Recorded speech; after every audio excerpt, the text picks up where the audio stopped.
Spider-Man 3. It is a film that has been less maligned in recent years as it was when it came out back in 2007. But one of the criticisms I remember hearing about it was that it had too many characters. Three villains and all these different supporting characters. And there was a part of that I did agree with. I always said one of my biggest frustrations with the movie is that Aunt May, who was such a big central part of the second installment, had very little to do in it. However, one character that was introduced, who I've kind of, in more recent viewings, been getting more curious about, is Gwen Stacy, as played by Bryce Dallas Howard. Now, normally when people talk about a live action Gwen Stacy, they're typically referring to the Emma Stone version in TASM 1 and 2. And of course, it would make sense that she would be overshadowed by the more recurring and much more prominently featured in the narrative of her respective series version that Stone would later play. But the Raimi Gwen is interesting, not necessarily because of what she is in the third movie, but what she could have been. So, for those who have a tertiary knowledge of Spider-Man comics, Gwen is Peter's love interest before Mary Jane. She is notably killed by Green Goblin later on. It was a big, huge moment in comics because you tend to not kill the love interest off. Really push the envelope. Now, when she's introduced in Spider-Man 3, this is after 3 films of Peter pining for Mary Jane. She's established to have had some interaction with Eddie Brock. Originally, she was supposed to be the damsel in distress at the end of the film that Venom and Sandman would kidnap, which would force Peter and Harry to team up. And this was scrapped in favor of having Mary Jane be the damsel for the third film in a row. What makes her stand out to me, again, and more so in recent years, just kind of like, hindsight is 2020, is that she, along with the spectacular Spider-Man version of Gwen, were these versions of that character in other media who predate Spider-Gwen as kind of like introducing this character from the comics who is known to die without explicitly planning for her to die. And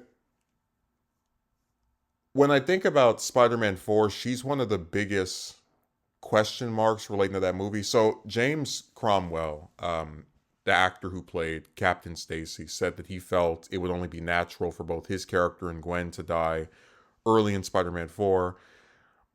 Bryce Dallas Howard apparently was talking about reprising her role. And, when I later found this stuff out, I was really curious about what the plot of that film would entail. And this is just kind of like my own spin on things. We've never had it confirmed what Spider-Man 4 exact would have been about. We just know that in all likelihood the villains would have been Vulture and Black Cat. But I said it's really unfortunate because if you look at Gwen in Spider-Man 3, right? She's nice to Mary Jane, apologizes to her when she realizes she's being used by Peter to just get back at her for breaking up with him. And I thought it would be so interesting, again, in this hypothetical version of 4, if you have Gwen continuing to be someone that Peter goes to college with. Let's say the movie is a year after 3, 2 years after 3. And at the same time, she's someone who still goes to that bar that Mary Jane is still working at. And in spite of Peter and Mary Jane still being, friends, people that interact here and there, they're not really as close as they were, right? The death of Harry and the whole just events with that film have kind of pushed them away, probably to a larger degree than they've ever been. And Gwen is kind of an intermediary. Sometimes Mary Jane will ask her about Peter. Sometimes Peter will ask her about Mary Jane. Now, one aspect of the character that I would be really fascinated with exploring is her intelligence. So Gwen is, normally someone who is either as smart as Peter or slightly less smart, certainly more intelligent than Mary Jane, more so known for being into science and technology and whatnot. I thought it'd be so cool if, if let's say during the film Peter as Spider-Man is fighting Vulture and gets his costume ripped up, or maybe she catches on to the fact that they're never around in the same place, gets some glimpse of his face after the mask is cut up, and kind of just puts two and two together and independently figures out that he's Spider-Man. And then after, he reluctantly accepts the fact that this is someone else who knows his identity, she could assist him in making some tool that could clip the Vulture's wings and help him defeat him at the end of the film. And really, that's part of what is so interesting to me about the Raimi version of Gwen, that when you take the same character from the original, comic, right? But you strip her of having to be the love interest, you actually have a fairly, like, I wouldn't say her arc would be as dynamic as Harry's, but you have a lot of material to work with. I mean, again, like, I'm already giving you two subplots just for Spider-Man 4, but we know that 5 and 6 were discussed as a possibility, as something that, two movies that could have been filmed back to back and seemingly been taking place back to back. And I said, imagine if, let's say the villain of Spider-Man 5 is Lizard, which is a very frequently mentioned candidate. And in the Raimi, verse, you have Lizard kill Captain Stacy. And, Gwen wants revenge. She doesn't care if that was her old, teacher, right? And maybe this could put her at friction with Peter as Spider-Man, because he's trying to, and not have this end with any more casualties. She doesn't care one way or the other if the man who killed her dad is taken out, regardless of if his condition prevented him from knowing what he was doing. I'm just saying that this is kind of something that could have led into, like, that character from 3 who's not that big of a part of it, supporting character, whatever. That role could have been expanded over the course of a potential second Raimi trilogy. And the Raimi version of Peter would never tell anyone his identity, which is why every time somebody finds out, it's by accident or just them deducing it themselves. Of course, him taking his mask off for Doc Ock is, that's voluntary. But besides that, it's mostly people finding out through other means. The really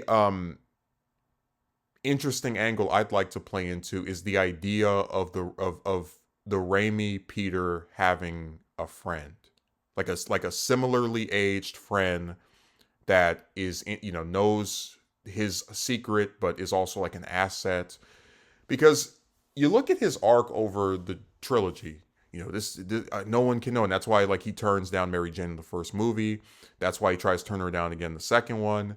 This in a pretty realistic concern that this is a life I've chosen that I have to endure on my own. I cannot risk putting someone in danger over it.